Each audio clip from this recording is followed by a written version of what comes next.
Alright, time to learn a few things to get us better organized. So, when you're writing a program, often you put lots of new ideas in, and you put them in one after another, and it gets very disorganized. So, we need to make new functions to help clean up the program and make it more organized. So, we've got our init function, and we do a bunch of stuff here. This many lines from here to here organizes our player and gives them the starting values that they start with, like the player X and Y and the acceleration. It'd be better if we had a make player function to set that up instead. So let's make our own function. I like to have two spaces between the end of the last function and the making of the next one. I'm going to call it make player, and that's an underscore there, shift and minus, remember, and open and close brackets. Or well, I can explain that later. For now, let's just move it like this. So this is our make player function. I forgot the word function there. So function make player. Now, I'm going to take all this. If I hold shift and press down, I can copy it all. And I'm going to say control X to copy it, cut it from there and copy it, and control V to paste it here. And I'm going to write a comment here. Function to make new player. There. So instead of the init just having the init function up here, we won't have the player variables get assigned in there. Instead, we're just going to say make player. So now when we make any functionality and add new stuff to the creation of a player, we can just put it in this function and we know that it's going to get called. Let's see.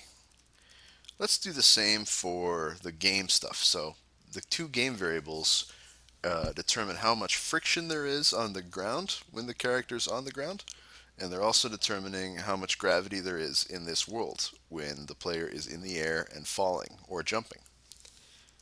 So let's make another function called game setup. It'll set up all the game rules, and we'll cut them from there and move them in there. So we have a function for making players and a function for making the game rules.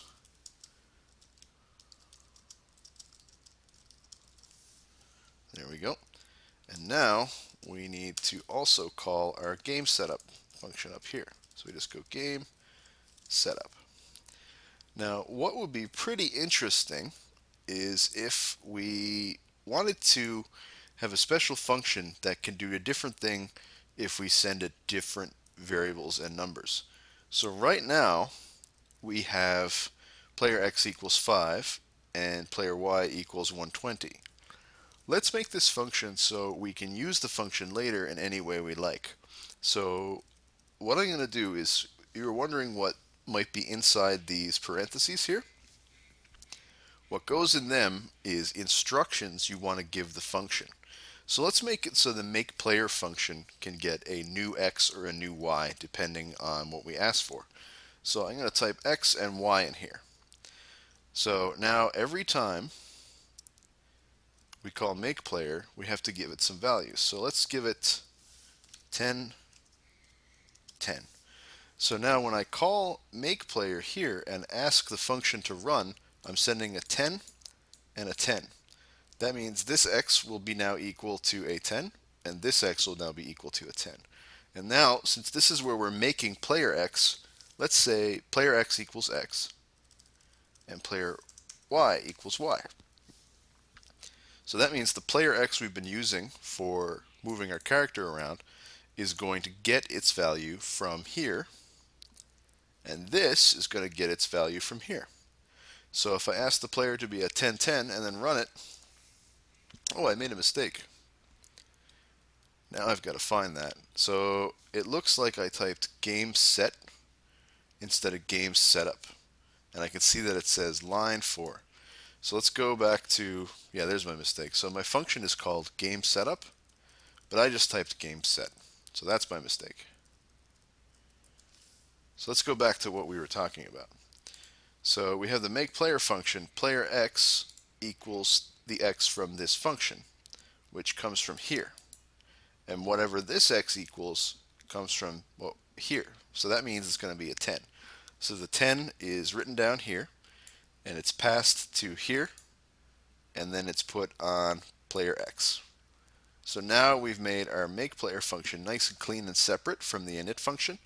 We should have a function for every sort of major thing we do. So setting up the player, that's a major thing that deserves to be in its own function.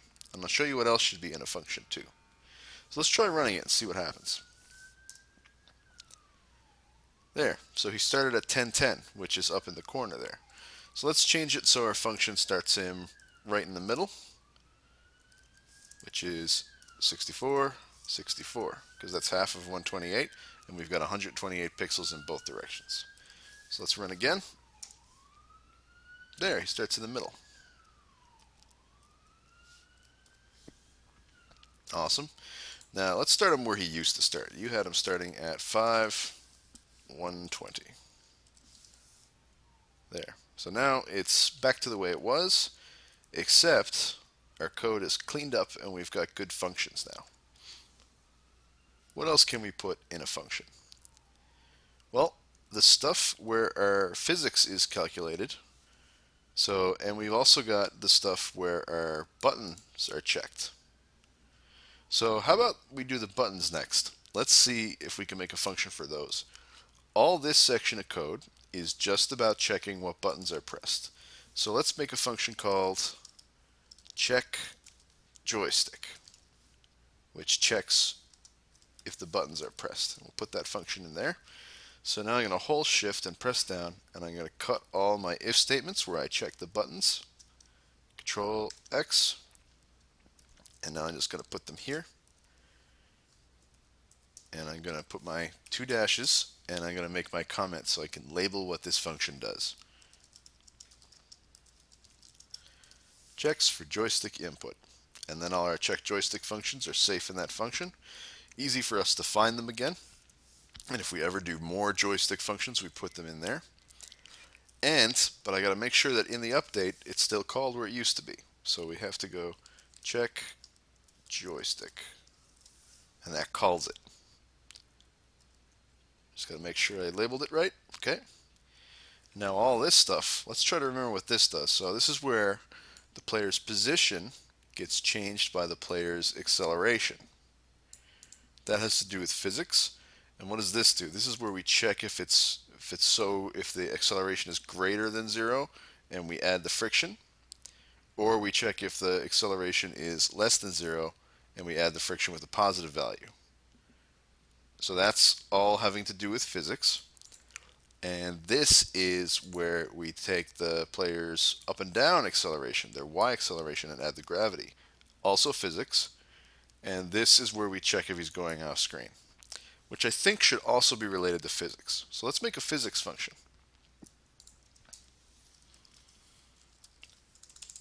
Function, player,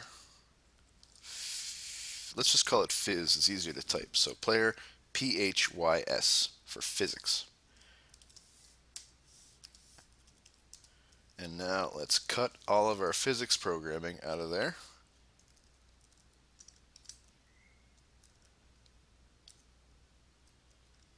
And put it in there. Looks like it's okay.